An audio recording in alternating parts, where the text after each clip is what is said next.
আপনি কি জানেন বিশ্বের বৃহত্তম ম্যানগ্রোভ বন সুন্দরবন এখন এক ভয়াবহ হুমকির মুখে?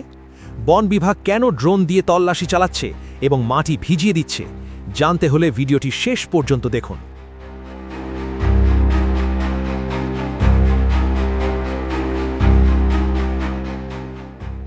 বিশ্বের বৃহত্তম ম্যানগ্রোভ বন সুন্দরবনে শুষ্ক মৌসুমের সম্ভাব্য অগ্নিকাণ্ড প্রতিরোধে বিশেষ সতর্কতামূলক কর্মসূচি হাতে নিয়েছে বন বিভাগ। বনের ঝুঁকিপূর্ণ এলাকাগুলোতে আগুন লাগার আশঙ্কা কমাতে বনভূমির মাটি পানি দিয়ে ভিজিয়ে দেওয়া হচ্ছে। পাশাপাশি ড্রোন নজরদারি, ফায়ার লাইন তৈরি এবং সেচ পাম্পের মাধ্যমে আগাম প্রস্তুতি জোরদার করা হয়েছে। বিস্তারিত থাকছে বাগেরহাট থেকে রবি ডাকুয়ারের রিপোর্টে। জঙ্গলে পানি দেওয়ার জন্য পাইপ নিয়ে আমাদের সকল সদস্যরা ব্যস্ত আছে।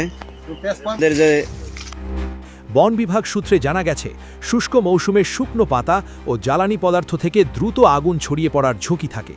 এ কারণে বনকর্মীরা নিয়মিতভাবে ঝুঁকিপূর্ণ স্থানে পানি ছিটিয়ে মাটি ভিজিয়ে দিচ্ছেন, যাতে সামান্য স্ফুলিঙ্গ থেকেও বড় ধরনের অগ্নিকাণ্ডের আশঙ্কা কমে। অগ্নিকাণ্ড প্রতিরোধে বনের বিভিন্ন এলাকায় ফায়ার লাইন তৈরি করা হচ্ছে।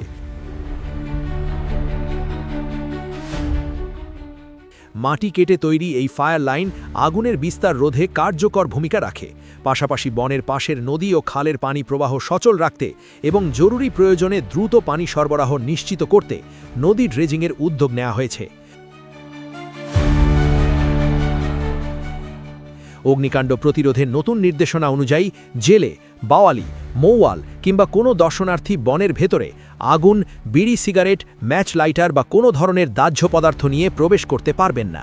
বনের বিভিন্ন প্রবেশপথ, জিউধরা, চিলা, জয়মুনি ও কপিলমুনিতে বনকর্মীরা নিয়মিত তল্লাশি চালাচ্ছেন, যাতে কেউ অসাবধানতাবশত বা ইচ্ছাকৃতভাবে দাহ্য বস্তু বনে প্রবেশ করাতে না পারে। কোনো ধরনের দুষ্কৃত লোক সুন্দরবনে ঢুকে আগুন দিতে না পারে এবং আমাদের সুন্দরবনটা নিরাপদ থাকে। আমরা এই জন্য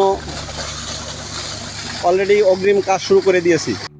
উল্লেখ্য, 2023 এবং 2024 সালে সুন্দরবনের বিভিন্ন এলাকায় অগ্নিকাণ্ডের ঘটনা ঘটেছিল। তদন্তে দেখা যায়, অনেক ক্ষেত্রে অসাবধানতাবশত ফেলে দেওয়া বিড়ি, সিগারেটের অবশিষ্টাংশ বা মৌয়ালদের ব্যবহৃত মশাল থেকেই আগুনের সূত্রপাত হয়েছিল। সেই অভিজ্ঞতা থেকেই এবার আগাম সতর্কতা ও কঠোর নজরদারি জোরদার করেছে বন বিভাগ।